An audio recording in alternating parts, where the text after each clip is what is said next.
Has anyone ever looked you in the eye, someone you loved, someone you trusted, and done the exact opposite of what you believed they would do? Not a stranger, not an enemy, someone you knew.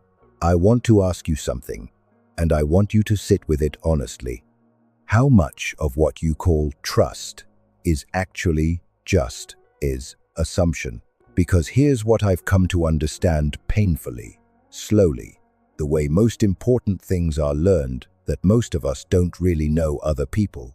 We project onto them. We look at someone and, without realizing it, we hand them a mirror and say, "This is who you are. You think like me. You feel like me. You would never do to me what I would never do to you." And we call that trust. Machiavelli, and I know that name makes some of you uncomfortable, because we've been taught to see him as cold, cynical, even cruel. But Machiavelli wasn't writing a villain's handbook. He was writing a warning. He looked at the world as it was, not as people wished it to be.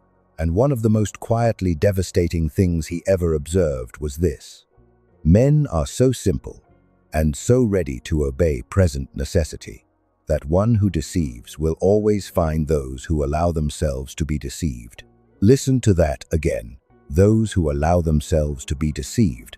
He didn't say victims, he said those who allow it. Because the greatest vulnerability isn't malice from outside, it's the story we tell ourselves inside. Think about the last time someone let you down. Really think about it. Wasn't there a part of you, even a small part, that knew, that noticed the inconsistency, the small contradiction, the moment where their actions didn't quite line up with your belief in them? But you smoothed it over. You explained it away.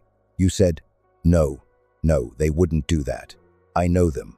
But did you know them? Or did you know the version of them that lived comfortably inside your own head? This is the illusion of universal trust. The quiet, dangerous assumption that other people's inner world maps neatly onto yours. That's because you are loyal, they are loyal. Because you would sacrifice, they would sacrifice. Because betrayal is unthinkable to you, it must be unthinkable to them. It's not cynicism to question this, it's clarity. We grow up being told that trust is binary. You either trust someone or you don't. And if you don't, if you ask questions, if you observe, if you hold a small reservation, you're told you have issues. You're told you're guarded, damaged, paranoid.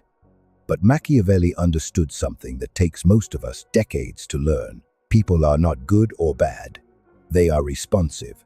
They respond to pressure, to fear, to opportunity, to self-interest. Not because they are monsters, but because they are human. And the moment circumstances shift, the person you thought you knew can become someone you don't recognize. Not out of evil, out of need, out of survival, out of the very same instincts that live inside you. Here's where it gets personal. I think about a man, let's call him Marco.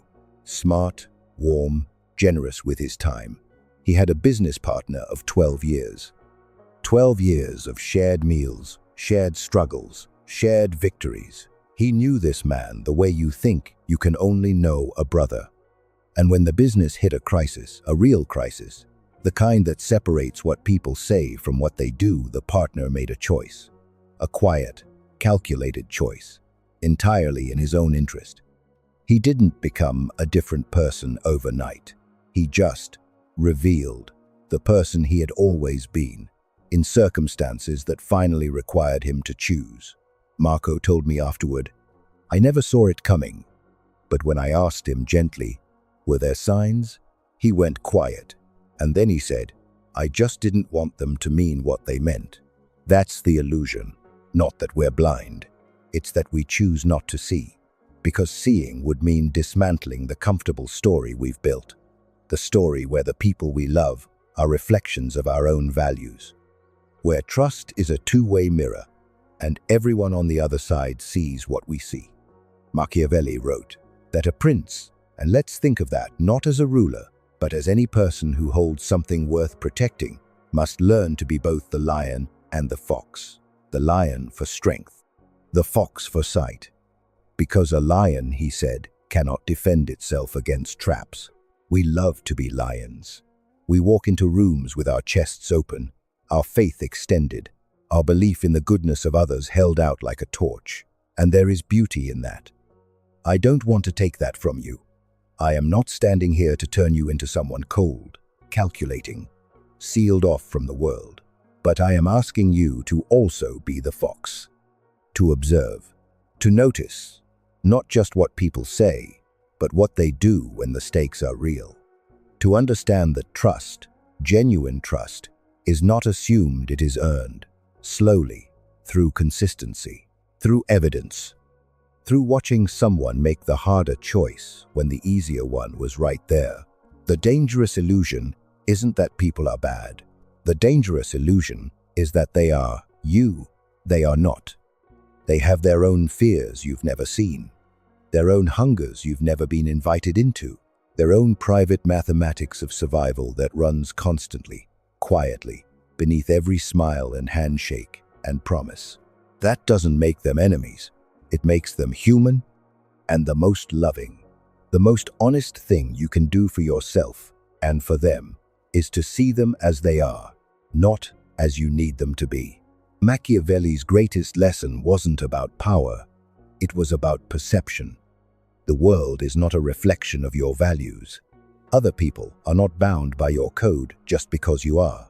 And when you assume they are, when you hand someone trust they haven't demonstrated, simply because it would break your heart to believe otherwise, you are not being faithful.